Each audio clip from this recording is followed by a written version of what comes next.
Indar sozialaren dokumentu bat, wokismoa zatitu eta garaitu. Badirudi, inok ez dituela gogoratzen 2011ko abuztuko 4 egun gogorraiak, non Britainiaren peinari, imperialismoaren bihotzean, bere hiriburua eta beste hainbat hiri ingles errezirin benetako matxinada masibo baten erdian. Gero eta ohikoagoa bihurtu den eszenatokia Europan azken aldian, 2005ko udazkenian Frantziako auzoetan izandako suteen ondoren. Denboran atzera eginez, istilu horiek Tottenhameko Londresko barrutian hasi ziren abuztuaren 6an, Mark Dugan, 29 urteko 4 seme-alabaren aita beltza hil ondoren, metropolitan poliziak tirokatuta hil zuena. Hainbat kausa proposatu dira ondorengo istiluak azaltzeko. Prentsak eta politikariek sakoneko hainbat faktore proposatu zituzten, hartutako ikuspegiaren eta gertaeren erantzule egiten zenaren arabera aldatzen zirenak. Kausak, pobrezia, langabezia eta ustezko mugikortasun sozial bajua ziren Inglaterrako gizartean, gizarte austura agerikoraino, getoz betetako hirietaraino, non azpikultura kriminal bat garatu zen, banden indarkeria arazo nagusitzat jotzen zuena. Ez dagokigu guri gertakarietan parte hartu zutenen etnia, nazio edo kultura desberdintasunak azpimarratzea, prentsa nagusiek eta eskerreko erakunde postmodernoek egiten duten bezala, beren aniztasun trampan sartuz.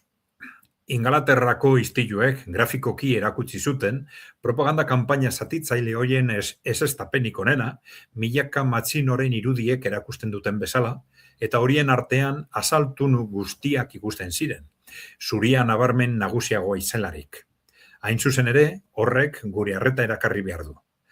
Nola aurrekin multikulturalismoari eta kosmopolitismoari buruzko propaganda globalistari zeinak sektorizatutako eta individualizatutako identitate desberdinekin batera, arazo partzial anitzetan eta milaka subjektu zatikatu eta gatazkatsutan zatikatzen saiatzen den klase bakar bat besterik ez dena. Beste, bere arazo nagusiari, kapitalismoari, irtenbidea eskatzen diona, naiz eta kapitalismoa modu askotan agertzen den. Zatitu eta garaitu gure Euskal Nafar herrian. Zatitu eta garaitu da multikulturalismoaren adierazpen saloaren atzean dagoen leloa, eta horrek noski ez du esan nahi eskerreko erakunde suberanista eta antikapitalista batek ez lukela sentibera izan behar etorkin langileen gai kulturalekiko, ez baitago nazioarteko langile klaserik berez, ikuspegi ekonomiko soil batetik deskribatzen ez bada behintzat noski. Aitzitik, garatu den esparru etniko, kultural edo erlijioso ezberdinen bidez adierazten da eta jatorriaren arabera, bertako langile klasearen marruskadura edo talka gehiago edo gutxiago sor dezake. Ez da, batzuek dioten bezala, ustezko multikulturalismo proletarioa, multikulturalismo burgesaren aurka jartzea, baizik eta aniztasun etnikoa, kulturala eta erlijiosoa ulertzea. Herri gizan gure biziraupena bermatzeko eta Euskal Herriko langile klaseen eta etorkizun hobeago baten bila gure herrialdera etorri diren nazionalitate eta herri desberdinetakoen sentimendu sakonak osatzen dituzten sektore ezberdinekin errespetuzko eta bi norabideko fusioa errazteko. Beste era batera esan da, fusio hau ez zaio bertako langile klaseari bakarrik eskatzen. Etorkinen menpere badago, azken mendean zehar Espainiako lurraldetik Euskal Herriko eskualdetara iritsi ziren milaka etorkin langileekin frogatu zen bezala. Ondorioa eta azken gogoetak. Ingalaterrako istiluetatik ikas dezakeguna da gizarte gastuen murrizketak, arrazismoa edo xenofobia ez zirela izan Ingalaterrako matxinadaren arrazoiak.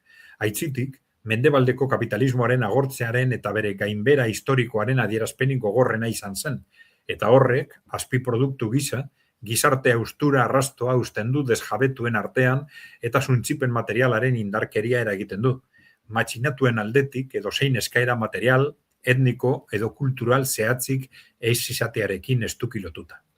Gertakari honek benak bakarrik erakusten du, ez direla gertakari horien protagonistak etorkin, langabe lan prekario edo dokumenturik gabeko langile klaseko sektoreak bakarrik izan. Baizik eta bertako langile klaseko zati zabalak ere, ongizate estatuaren zabel zapaltzailera baztertu zirela, non demokrazio burgesaren kode eta konbentzio politiko, sozial eta moralak desagertzen diren eta non getoaren legeak bere desklasifikazio eta bazterketa bide gogorra markatzen duen. Gutxi asola du orain fenomenoa karakterizatu eta ulertzeko zeintzuk egile saiatu diren hurbiltzen eta marxismotik gertuago edo gutxiago dauden.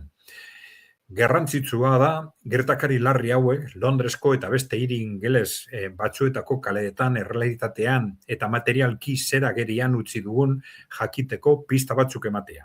Hau da, langile klaseko sektore zabalak egituratutako gizarte eremutik kanporatzen ari direla.